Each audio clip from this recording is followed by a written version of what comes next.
राधे राधे सभी को। तो दोस्तों आज अपने राजस्थान की हिस्ट्री में करेंगे आहड़ सभ्यता, और इससे पहले अपनों ने कालीबंगा सभ्यता की थी।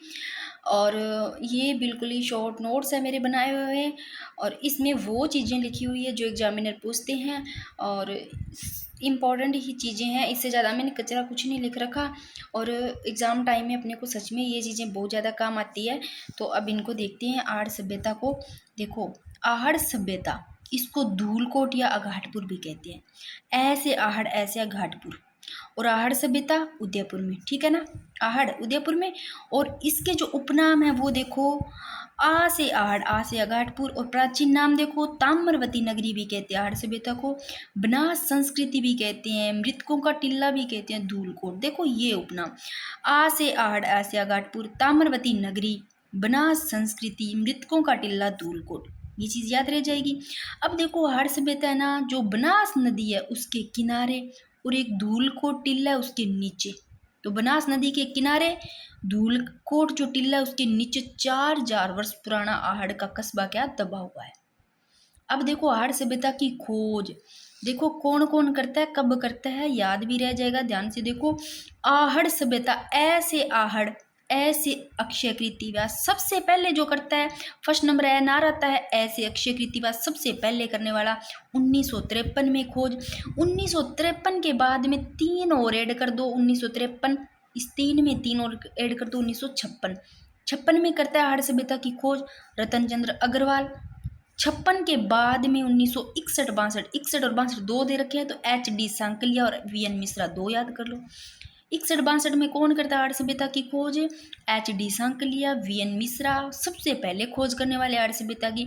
1953 में अक्षय कृत्तिवास, उसके बाद में 1956 में रतन चंद्र अग्रवाल, 1961 62 में H D Sankalia, V N Mishra.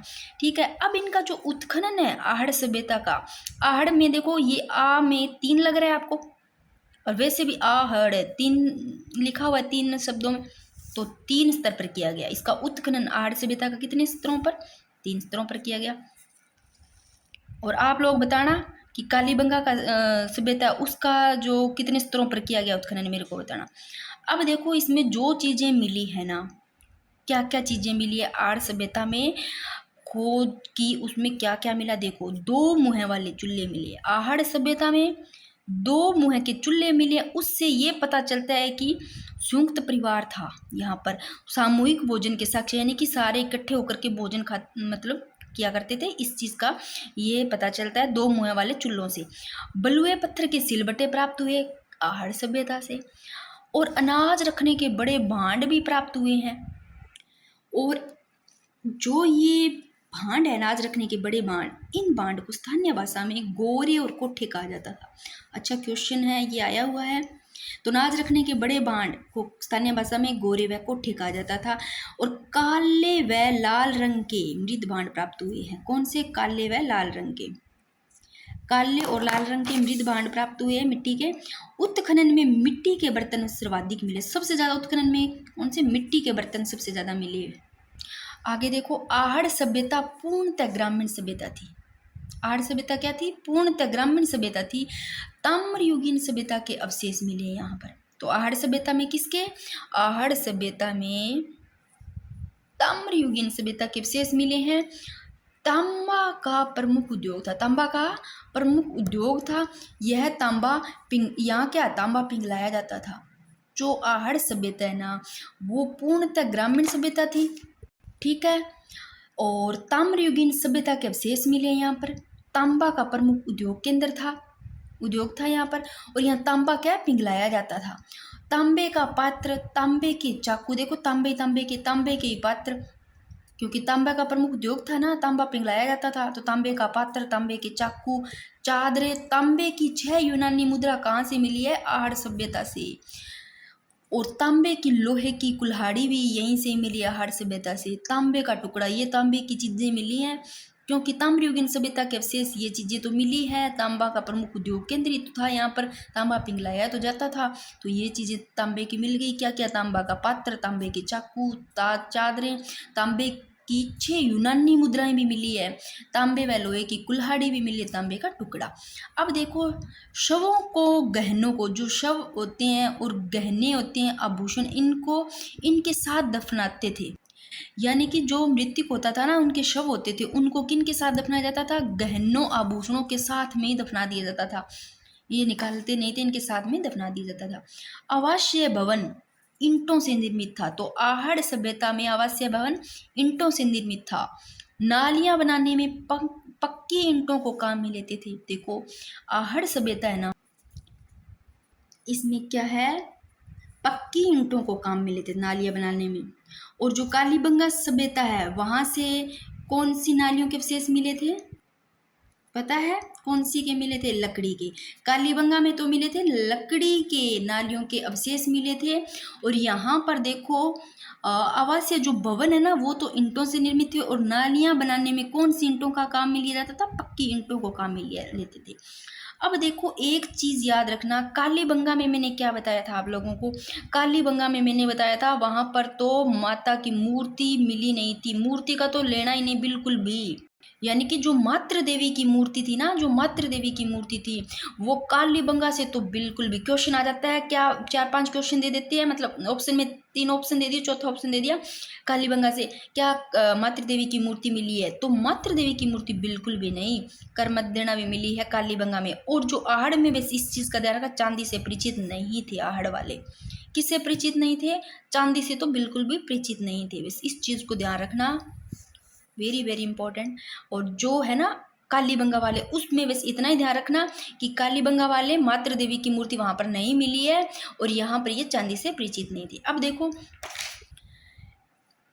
बिना हत्थे के छोटे जलपात्र, बिना तो हत्थे के थे छोटे जलपात्र, जो सिंधु सभ्यता से तो नहीं मिले बिल्कुल भी। कहाँ से मिली है? आहड़ से। इस आहड़ से मिली है। कौन से? वो सिंधु सभ्यता से नहीं मिली है बिल्कुल भी। बिना हत्थे के छोटे जलपात्र कहाँ से मिले? ये आहड़ से मिले, सिंधु से नहीं मिले, सिंधु सभ्यता से। अब देखो लोहा धातु के भी प्राचीनतम साक्ष्य मिले हैं। तो देखो तांबे के तो मिले ही मिले, ताम्रयुगीन सभ्यता के अवशेष मिले है ना आहड़ सभ्यता से। इसके साथ में ये देखो किसके? लोह धातु के भी प्राचीनतम पुराने जो साक्ष्य है वो आहड़ सभ्यता से मिले हैं। अब देखो ये क्वेश्चन आया हुआ है 2019 में, सेकंड ग्रेड में। अच्छा क्वेश्चन है। लेपिस लाजुली नीले रंग का पत्थर मिला है यहाँ से। जो ये लेपिस लाजुली है ना, नीले रंग का पत्थर, ये है पत्थर अफगानिस्तान में पाया जाता है। कहाँ पाया जाता है लेपिस लाजुली नीले रंग का जो पत्थर है? ये अफगानिस्तान में पाया जाता है। ये नीले रंग का पत्थर है लेपिस लाजुली। 2019 में सेकंड ग्रेड में आया वो क्वेश्चन है। अब देखो कृषि, आहड़वासी, देखो गेहूं, जौ, बाजरा, चावल, ज्वार, इनकी कृषि करते थे। तो आहड़वासी जो लोग हैं, ये देखो कौन सी कृषि करते थे? गेहूं की। जो गेहूं और जो ये आ गया, इसके साथ में बाजरा, चावल, ज्वार, ये ले लेना। अब देखो एक राम सेकासम व स्फटिक पत्थर, इन दोनों के टुकड़े मिले हैं पत्थर के। कौन से? ये 2 पत्थर है, याद रखना, राम सेकासम और स्फटिक। इन पत्थर के टुकड़े भी कहाँ से मिले हैं? आहड़ सभ्यता से मिले हैं। देखो आहड़ सभ्यता में तो चांदी से परिचित बिल्कुल भी नहीं थे। और कालीबंगा में मातृ देवी की मूर्ति नहीं मिली है। इन चीज को याद रखना। आगे देखो जो राम सेकासम और स्फटिक पत्थर के टुकड़े मिले हैं ना, इनसे क्या है? उपकरण और औजार बनाए जाते थे। उपकरण और औजार किन से बनाए जाते थे? इन पत्थरों से। राम सेकासम और स्फटिक पत्थर, इनसे औजार बनाए जाते थे इन पत्थरों से। अब देख लो गिलुंड व भगवानपुरा का संबंध किससे है? ये क्वेश्चन आया हुआ है, अच्छा क्वेश्चन है। ये आहड़ सभ्यता से। अगर क्वेश्चन आ जाए गिलुंड व आहड़ भगवानपुरा का संबंध कौन सी सभ्यता से है? तो आहड़ सभ्यता से। आंसर में ये दिया होगा, क्या विराट सभ्यता से है, क्या कालीबंगा से, क्या आहड़ सभ्यता से? तो गिलुंड व भगवानपुरा आहड़ सभ्यता से। ये देखो क्वेश्चन आया हुआ है सेकंड ग्रेड में, 2023 में ही आया है पिछली बारी।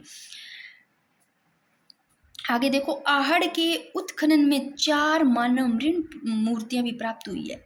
आहड़ के जब उत्खनन हुआ उसमें देखो कितनी मृण मूर्तियां प्राप्त हुई? 4, वो भी मानव की।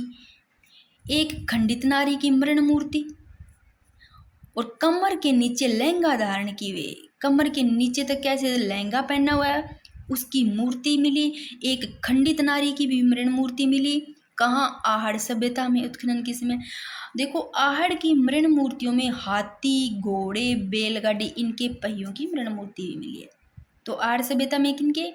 हाथी की। हाथी भी बड़ा है ऐसे याद रखना, घोड़ा भी बड़ा है, बैलगाड़ी भी बड़ी है, तो ये आहड़ में मिली है इनके पहियों की मृण मूर्ति, जो बैलगाड़ी के पहिए इनकी और हाथी और घोड़े की। अब देखो आहड़ से मिली बेल की मृण मूर्ति को बनासियन बुल्स टेराकोटा की संज्ञा दी गई है। आहड़ सभ्यता है ना, इससे जो बेल की मृण मूर्ति मिली है ना, इसको किसकी संज्ञा दी गई है? बनासियन बुल्स टेराकोटा की संज्ञा दी गई है। अच्छा क्वेश्चन है ये। आगे देखो, आहड़ वासियों का कार्य तांबे को गलाना व ताम्र वस्तुएं बनाना, ये 2014 में आया हुआ है, सेकंड ग्रेड में ही।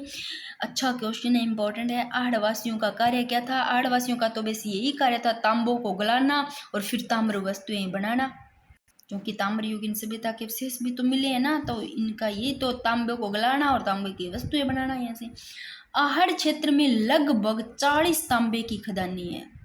अगर क्वेश्चन आ जाए कि आहड़ क्षेत्र में कितने तांबे की खदानें हैं, तो 40 तांबे की लगभग। और जहां वर्तमान में भी अभी खुदाई कर तांबा खनिज निकाला जाता है, वर्तमान में भी क्या खुदाई करके तांबा खनिज निकाला जाता है। और इस सभ्यता के लोग चावल से परिचित थे तथा पशुपालन इनका प्रमुख व्यवसाय था। अगर आप लोगों को पूछ ले आहड़ सभ्यता के लोग क्या चावल से परिचित थे, तो हाँ भाई, इस सभ्यता के लोग चावल से परिचित थे और पशुपालन इनका आहड़ सभ्यताओं का जो प्रमुख व्यवसाय है वो कौन सा था? पशुपालन इनका प्रमुख व्यवसाय था और ये चावल से परिचित थे। और क्या इनमें ध्यान रखना है? ये ध्यान रखना है ये वाला कि चांदी से परिचित नहीं थे। तो अपना आहड़ सभ्यता ओनली 10-11 मिनट में कंप्लीट हो गया। Bye bye.